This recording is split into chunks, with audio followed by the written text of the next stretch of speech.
Hey guys, Dan here, welcome to this video. Today we're going to have a look at the NjMotion Compact R seat mover.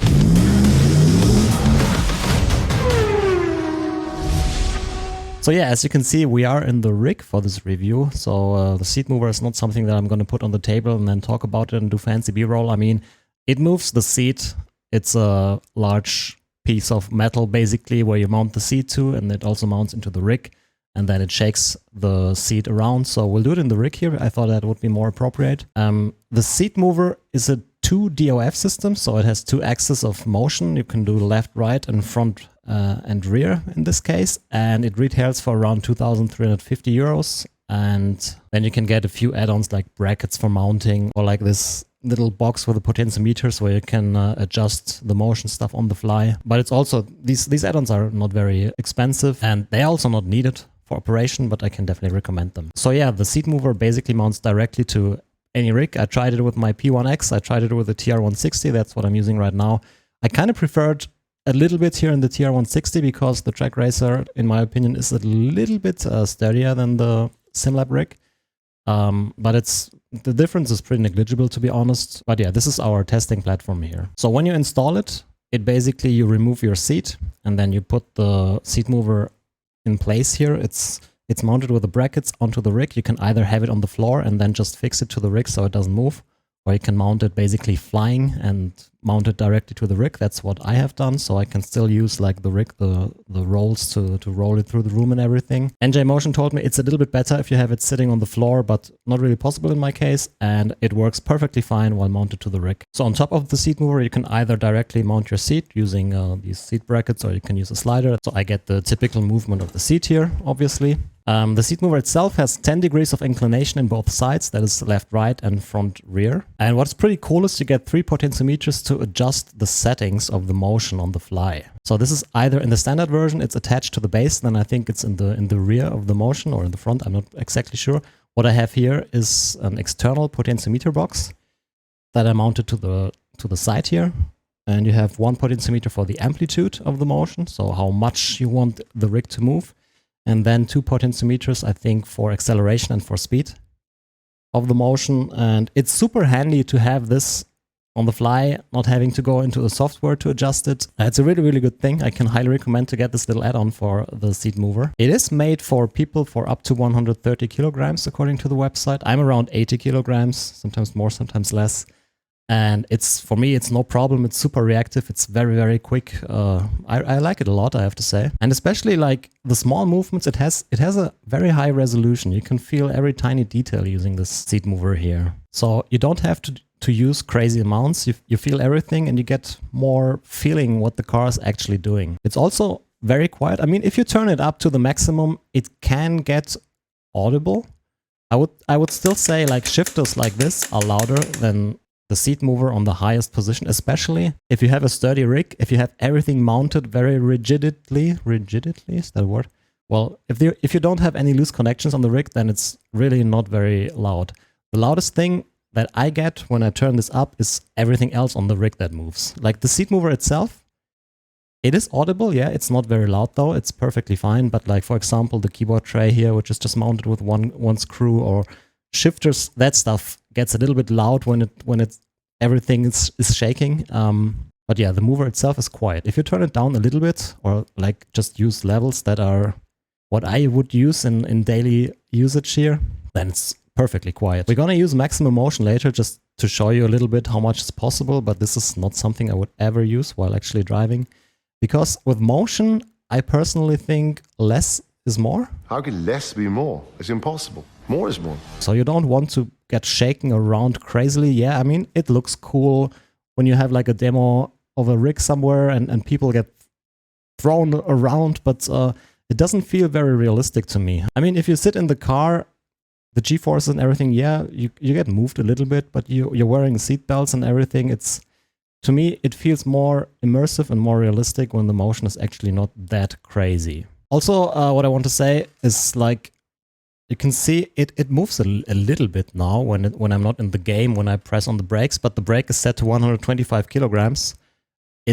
It is very rigid. There's not really any slack or anything. I mean, yeah, when we are not in the game, then it's not as stable as when you are in the game, but yeah, it's perfectly fine. But I also don't want to make this review too much about talking specs and everything. I have to say, I tried some motion stuff, but I'm not the biggest expert in the world when it comes to it. But yeah, let's just have a quick look at the software. I don't want to go too much into detail here as well, because this is SimTools 2.5, I think, and there's a new version around the corner. And if you're interested in this, I can make an update video with a new version, maybe. But like the software, I personally don't spend too much time in it. I think the default profiles with a little bit of tweaking is perfectly fine. What you have here is like, okay, the home page and then axis assignment, where you can go through all the games here, for example, iRacing, and then you can assign the different type of effects to the axis and how much % you want to have of that effect. You can have some filtering in here. But like I said, this is pretty much the default profile that comes from NjMotion, and I found it to be perfectly fine. But you definitely can play around and fine-tune the motion to your liking. The software looks a little bit horrible. Okay, SimCube. Now we have no force feedback. The software looks a little bit horrible. I have to say, it's not the most user-friendly software in the world. The user interface feels a little bit old, but it works fine. I've had no issues with that. It didn't crash or anything. It's reliable. It just looks a little bit retro, like this carbon fiber background. Yeah, whatever. But yeah, configuration for the games. This is the initial setup where you define the interface for the connection, like this is communicating via the COM port, for example. And then you can set up the refresh rate. So we have 1000 Hertz here right now with 1 milliseconds of communication time, or like polling. No, it's not polling. It basically gets new information every millisecond.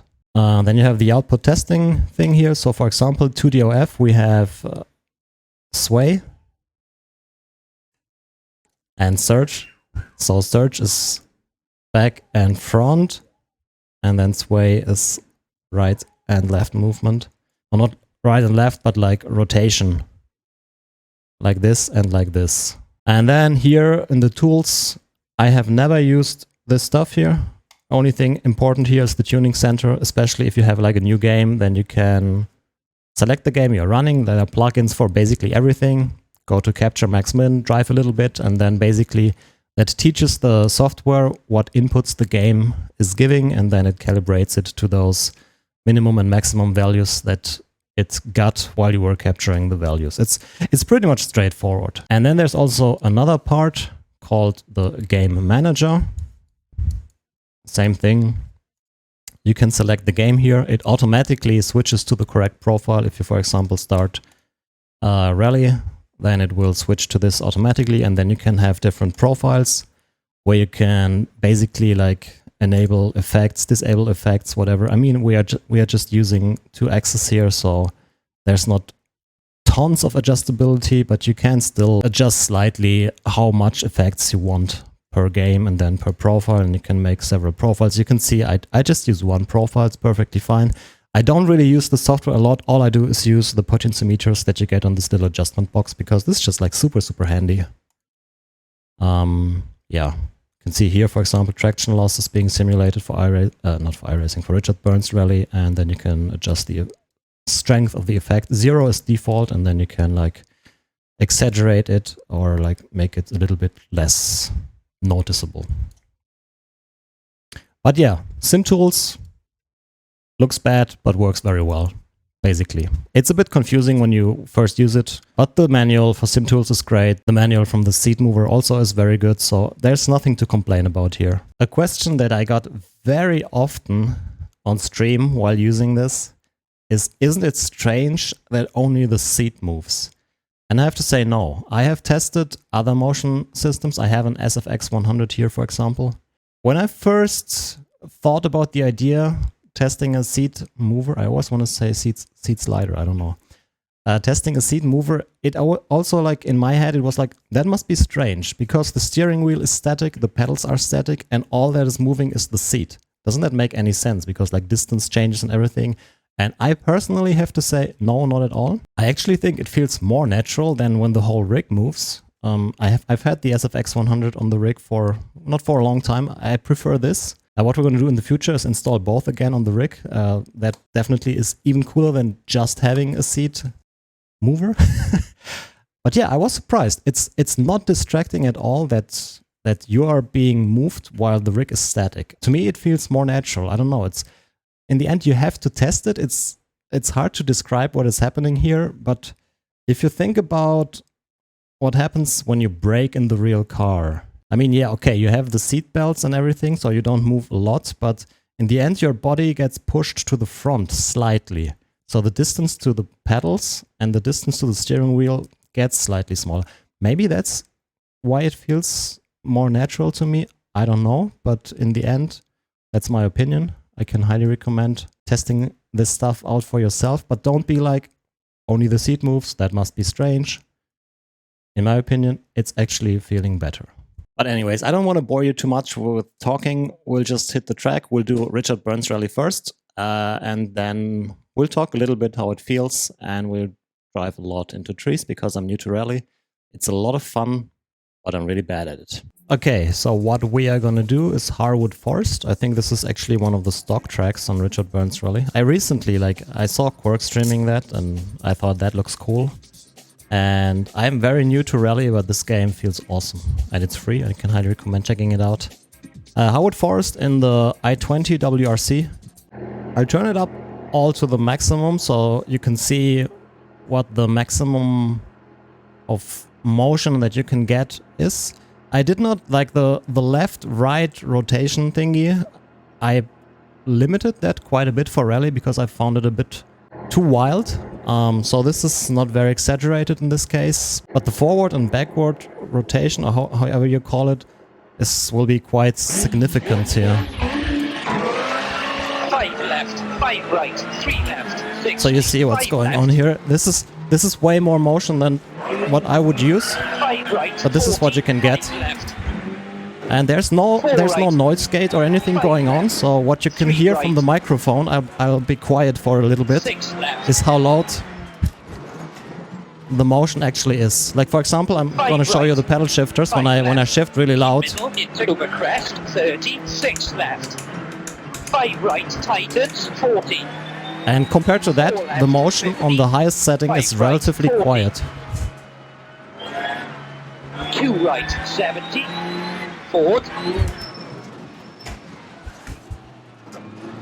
Forgive my bad driving here because I'm really very, very new to rally. 6 left, 6 right, 5 left, 5 right. So yeah, you see it's mostly moving forwards and backwards. Also a little bit of left-right movement, but not that much. But you can have more if you want to. 6 left, but for me, it feels better with less. 70. Wow, this is insanely exhausting with so much motion. But you can feel the car better. I don't know if it really makes you quicker. But I can tell you that if I drive without motion now, it feels super strange. It's just like I'm not used to it anymore. And I definitely can feel better what the car is doing when I have the motion enabled. 4 left, 40. For example, I can feel when the car starts sliding here, when I lock the tires. 4 right, 60. I mean, the nice push it gives you when you shift also is very satisfying, I have to say. 120. Oh god, I'm getting out of breath here. Rally is so freaking exhausting, 4 right, but also very rewarding. 5 left, 60. 5 right. 5 left, into over crest, 40, 6 left. And then you do a really good run, what you think is a good run. Keep middle, into then you compare yourself to the leaderboards and you see, okay, on this 3 minutes stage, I'm 30 seconds off pace. 100. And you're like, okay, ouch. So let me show you what the potentiometers do. So for example, the first one, amplitude, basically turns off the motion. 6 left. I can, like, 4 right, without any steps, adjust how much motion I want. 5 left, I think like half 3 right, of the 70. potentiometer feels good.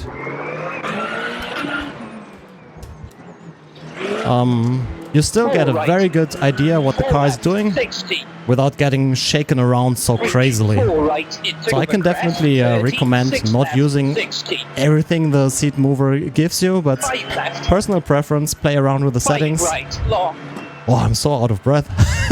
5 left, 50. And see what you like best. And then the other 5 potentiometers right is into the basically crest, 6 acceleration. left, 30. I think the manual says like for 60. large and for small movements. So I typically... 2 left, 40. Some games work with it turned up all the 5 way left, up, no 60. problem. But on some games you want to reduce that a little bit, otherwise it will feel a little bit notchy sometimes. Not so much on rally, not on ACC, but especially iRacing, for example. I can recommend turning down the middle potentiometer just a little bit to maybe 90%. 4 right, To get a smoother feeling motion. 5 right, In general, iRacing motion output is not as good as this here, or as ACC, for example. 2 left, But it's still very, very noticeable. 5 right, You feel 4 curbs, left, you feel 70. when you lock up the tires, you feel when the rear gets loose. All that stuff. 5 right, Like I said, I don't think it makes you quicker necessarily, 5 but you left, definitely get a better impression of what the car is doing. Oh god. 4:52. Well, I mean, like I was chilling. I was like 1.5 minutes slower than 1:20 slower than my personal best here. But yeah, it's super cool to have these potentiometers on the side to be able to adjust it on the fly. Because like even if you only play iRacing, for example, it depends on the track, it depends on the setup, it depends on the car, how much motion you have. For example, the F1 car on iRacing, it gives you way more motion because, I mean, it's an F1 car. It has higher G-forces, there should be more motion compared to, for example, a GT3 car. And having the possibility to just like quickly tweak this potentiometer while driving on a straight or in a corner and then wreck, it's super nice. I can highly recommend getting this upgrade. It's not expensive and it's a nice addition for this seat mover. I didn't say seat slider, yes. The other two potentiometers, in my opinion, are especially useful to adjust to a lower refresh rate of motion data from the games. Or for example, to make it a little less violent, turn down the acceleration or the speed knob a little bit. Also makes it quieter, but I think if you don't turn the amplitude up to the limit and maybe you go to 80-90% with acceleration and speed, you can use this at night when there's somebody sleeping next to you. Don't use GSI shifters or like these sim racing coach shifters, because that is definitely louder than this motion platform. I was very surprised how quiet this thing is and how good it feels. But let's hop into ACC quickly. All right, here we are. We are in the AMG. Green light, go, go, go. Around Suzuka. Motion is turned up to the max. And I just show you what you can expect. The left-right rotation will be a little bit more here. But you can see when I go on throttle here, it's you feel the engine power and how it like is there and then it's not there if you like modulate the throttle pedal. I think it just feels awesome. And here also like what I said, the left-right movement is more in these GT3s here. See this? It reacts very, very quickly. I mean, obviously, there's some limitations. It cannot be instantaneous. But, yeah. Again, this is not a setting that I would ever use IRL. And by IRL, I mean like when I drive normally and not show the maximum it can do for review purposes.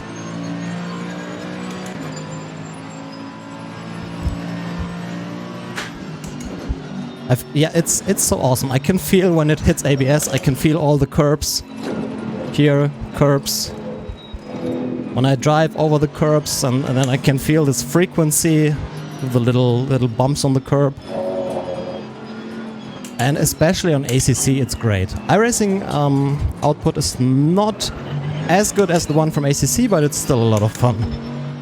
Oh, it's so satisfying to shift and then get this little bump from the motion.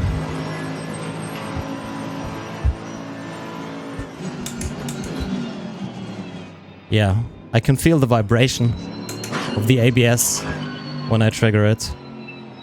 I don't know if you can see it in the camera, probably not, but you just feel when you're triggering the ABS, and that is another information that you get in your body that can help a lot. Ah, this is just so good. But again, I wouldn't use settings like this, because another thing, if you use high amplitudes and it goes very much to the left, for example, it takes longer to go back to the other side. So there's some slight delay in the motion if the amplitude is too big. I typically have mine on ACC also around 50% or something. Speed and acceleration on ACC I have typically run on 100% because the info the game gives you is just very good. If you feel a little bit of notchiness in the force feedback in the motion, then turn the potentiometers down just a tiny bit, and that's gone.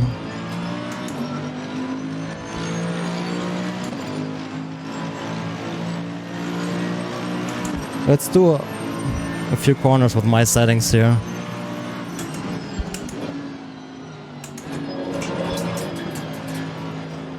Oh god. I've driven the Audi here lately. AMG feels like a freaking boat compared to it. But it just sounds so good.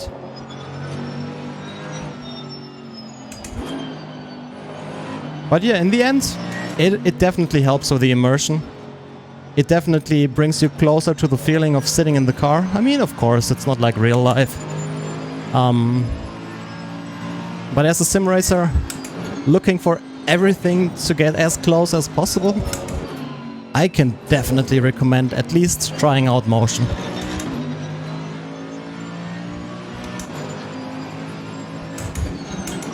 Crazy thing is, like, when you're used to it and then one day you go into the sim and you actually forget to turn on the motion. It feels so strange. Honestly, it feels so strange to drive without motion now.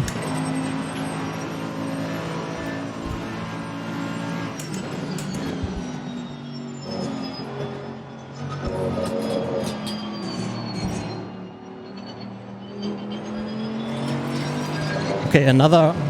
I'll turn it up to the maximum again. I'll shut up for the rest of the race, for the rest of the lap, and you can listen to it to see if you can hear it.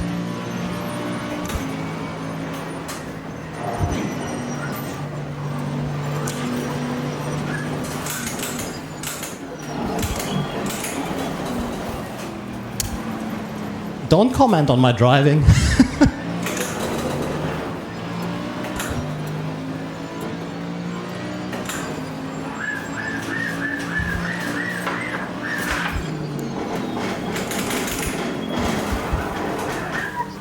Okay, that was 100% maximum loudness. Believe me, it's not very loud, this thing. You can definitely use this at night. Maybe don't turn it up to 100%, put it on 80 or something, and it's pretty much perfectly acceptable. I don't want to say it's inaudible, you can definitely hear it, but there are things on the rig that are louder. This shifter is louder, these shifters are louder.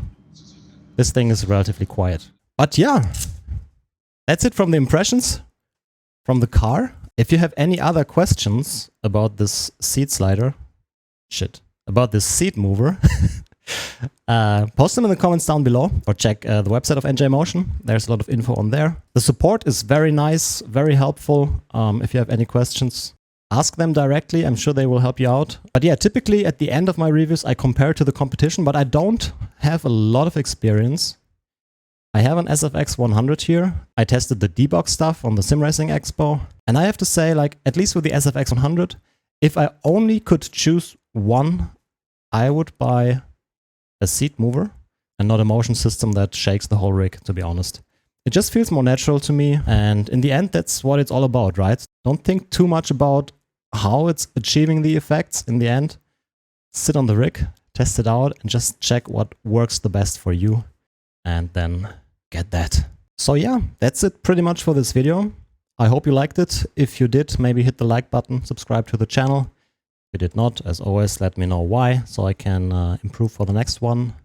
And yeah, thank you very much for watching, and I hope to see you in the next one. Bye bye.